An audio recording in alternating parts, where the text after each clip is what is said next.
Hello बच्चों, आप सभी लोग कैसे हैं? आशा करते हैं कि आप सभी लोग अच्छे होंगे और खूब मन लगा के पढ़ाई कर रहे होंगे। तो आइए, सूरदास जी के द्वारा लिखा गया पद्यांश संख्या 11वां, क्लास 10 हिंदी का आज हम संदर्भ, प्रसंग और व्याख्या पढ़ेंगे, जो इस चैप्टर का ये लास्ट पद्यांश है।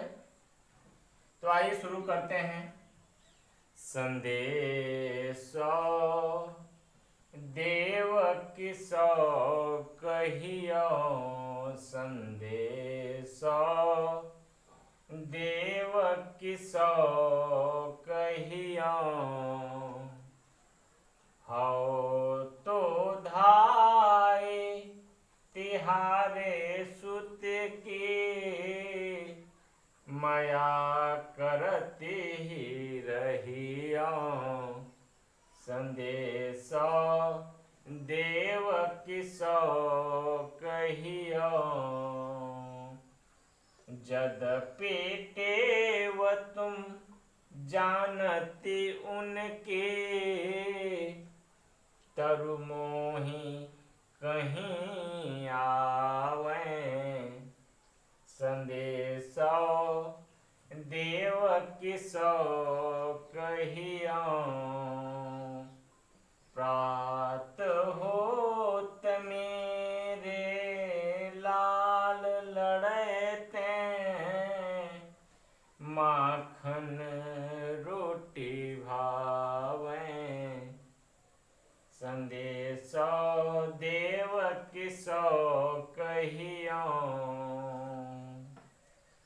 तेल उबटनो अरुता तो जल, तेल उबटनो अरुता तो जल, ताहि देखी भज जाते, संदेशो देवकी सो कहियो, जोई जोई मांगत सोई सोई देती, जोई जोई मांगत सोई सोई देती, क्रम क्रम करि कै न्याते, संदेशो देवकी सो कहियो, सूरपथिक सुन मोहि रैनी दिन, सूरपथिक सुनि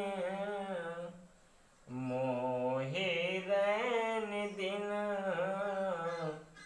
बढ़यो रहत उर्सो, संदेशो देवकी सो कहियो, मेरो अलक लड़तो मोहन, मेरो अलक लड़तो मोहन, हैं करत संकोच, संदेशो देवकी सो कहियो। संदर्भ पूर्वरत आप लोग लिखेंगे। प्रसंग की बात किया जाए तो प्रसंग किस पर आधारित है आप खुद सोच सकते हैं, इसको समझ सकते हैं पढ़ने के बाद कि प्रस्तुत पद्यांश में लिखेंगे संदर्भ प्रसंग में कि प्रस्तुत पद्यांश में सूरदास जी ने श्री कृष्ण की माता देवकी के पास मथुरा चले जाने के बाद माता यशोदा के स्नेह तथा उनकी पीड़ा का वर्णन किया गया है। ऐसा इसमें लिखा भी है, वही चीज उठा करके हम कहाँ लिख दे रहे हैं, प्रसंग में। प्रसंग यहीं से आपको निकालना होता है, इसको आप ध्यान से देखेंगे। हर बार आपको बताने का प्रयास कर रहे हैं कि प्रसंग वहीं से आपका निकल करके आता है। तो देखिए एक बार व्याख्या इसका ध्यान से आप समझिए। व्याख्या क्या होगा? संदेशो देवकी सो कहियो, माता यशोदा जी, माता यशोदा जी उद्धव से संदेश भिजवा रहे हैं। किसके पास? कृष्ण के पास। क्या संदेश है? संदेशो देवकी सो कहियो। कृष्ण जी देवकी माता जी के पास चले गए हैं। कहाँ? मथुरा में। तो संदेशा भेज रही हैं कौन? यशोदा माता संदेशा भेज रही किससे? उद्धव से कि हे उद्धव, मेरा एक संदेशा है, वह संदेशा ले जा करके देवकी माता के पास अवश्य ही पहुंचाइएगा। तो क्या संदेशा है? संदेशो देवकी सो कहियो। क्या? हो तो धाई तिहारे सुत के, माया करती ही रहियो। हे माता, देवकी माता, आप तो उस सुत माने पुत्र की आप माता हैं। आप उस सुत माने क्या होता है? पुत्र। आप उस कन्हैया की क्या है?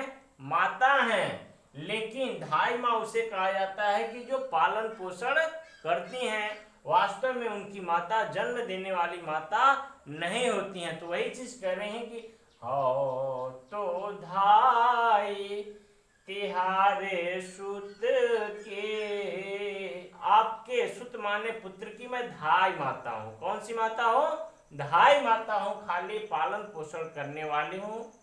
माया करती ही रही हो, लेकिन आप उनके ऊपर थोड़ा सा दया करते रहिए। आप सब कुछ जानते हैं उनके बारे में, लेकिन फिर भी मैं आपको एक संदेश भेज रहा हूँ उद्धव के माध्यम से।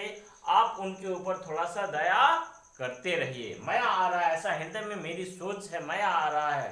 दूर चले गए इसलिए माया जो है क्या हो रही है?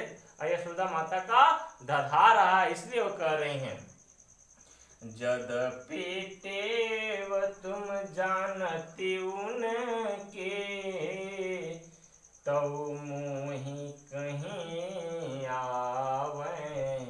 जदप माने हर चीज, टेव माने उनकी आदतों को तुम क्या कर रहे, आप क्या कर रही हैं? जानती हैं। उनकी सभी आदतों को आप जानती हैं, तो फिर भी मेरे मन में ऐसी भावनाएं हैं कि मैं कुछ चीजें आपको बता दूं।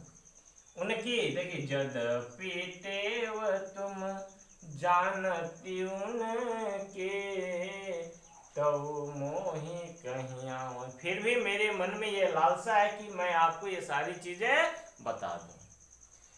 प्रातः होत मेरे लाल लड़ते, माखन रोटी भाव। हे उद्धव, जाकर के बताइएगा कि प्रातः माने सुबह होते ही मेरे लाल लड़ते माने मेरे लाडले कन्हैया को माखन रोटी बहुत भावे, बहुत पसंद है।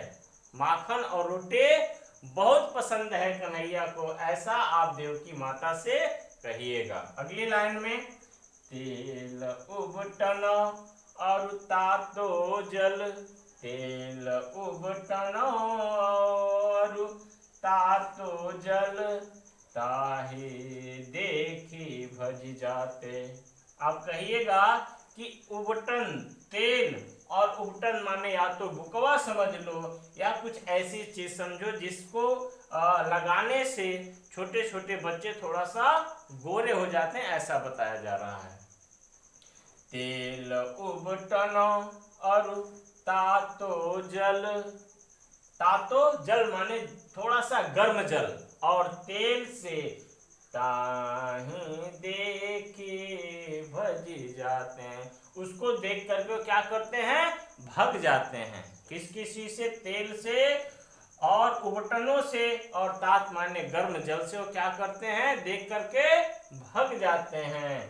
जोई जोई मांगत सोई सोई दे, जोई जोई मांगत सोई सोई देते, क्रम क्रम करके नहाते। और करें कि जो जोई मांगत, जो चीजें वह मांगत हैं वो सभी चीज मैं उनको क्या करती हूँ? देती हूँ। जो जो चीजें वो मांगते हैं वह सारी चीजें मैं उनको क्या करती हूँ, देती हूँ। लेकिन क्रम क्रम करके नहाते हुए धीरे धीरे स्नान करते हैं। जैसे छोटे बच्चे नहाते हैं थोड़ा सा, फिर भग जाते हैं, फिर नहाते, फिर इधर खेलने निकल जाते हैं।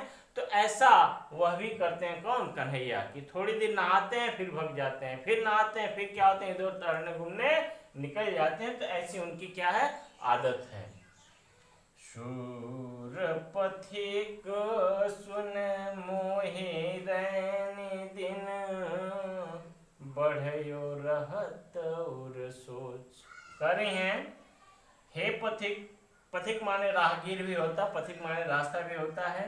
सूर पथिक सुन मोहि रैनी दिन, बढ़यो रहत और सोच। क्या, देखिए, पथिक माने रास्ते में जाने वाले जो उद्धव हैं उनसे कहा जा रहा है, माता यशोदा कह रहे हैं कि सुन मोहि रैन दिन, रैन माने रात में, और रात और दिन, बहियो रहत उर सोच, मेरी एक हृदय में, उर माने हृदय में एक ऐसी सोच है, एक भावना जागृत हो रही है। क्या भावना है, कि मेरो अलक लड़े तो मोहन, हैं करत संकोच, संदेशो देव किसो कहियो। क्या कहा जा रहा है, कह रहे हैं कि मेरो अलक लड़े, तो मेरे लाडले मोहन माने कन्हैया, मेरे लाडले कन्हैया हैं करत संकोच, बहुत दिन के बाद वह गए हैं अपनी माता देवकी के पास, तो थोड़ा बहुत हो सकता है संकोच कर रहे हैं। इसलिए मैं इन सारी चीजों को आपको बताना चाहती हूँ कि हो सकता है कुछ दिन बाद, ज्यादा दिन के बाद आपके पास गए हैं, इसलिए उनको थोड़ा सा संकोच हो रहा है। संकोच कुछ मांगने में, कुछ खाने में, कुछ करने में थोड़ा संकोच उनको लग रहा हो, तो ऐसी ऐसी उनकी आदत है। आप उन पे हमेशा कृपा करते रहिए, माया दिखाते रहिएगा। तो ऐसा संदेश कौन भेज रहा है, किसके पास भेज रहा है, तो यशोदा जी किसके पास भेज रही हैं, देवकी जी के पास। तो ये आपका क्या हो जाएगा, व्याख्या हो जाएगा। इसको अच्छे तरीके से आप सभी लोग पढ़ने की कोशिश करेंगे। आप सभी लोगों का बहुत बहुत मैं धन्यवाद करता हूं। ये आपके द्वारा सूरदास पद्यांश 11 कक्षा 10 हिंदी आज यहाँ समाप्त होता है, और आप सभी लोग अच्छे तरीके से इसका अध्ययन कर रहे हैं। तो इसलिए आप सभी लोग 1 से 2 बार 3 बार इस पाठ को अवश्य ही पढ़ लेंगे, शुरू से लेकर के लास्ट तक। तो इसमें जो भी कंफ्यूजन रहेगा वो आपका कंफ्यूजन दूर हो जाएगा। तो बहुत बहुत धन्यवाद।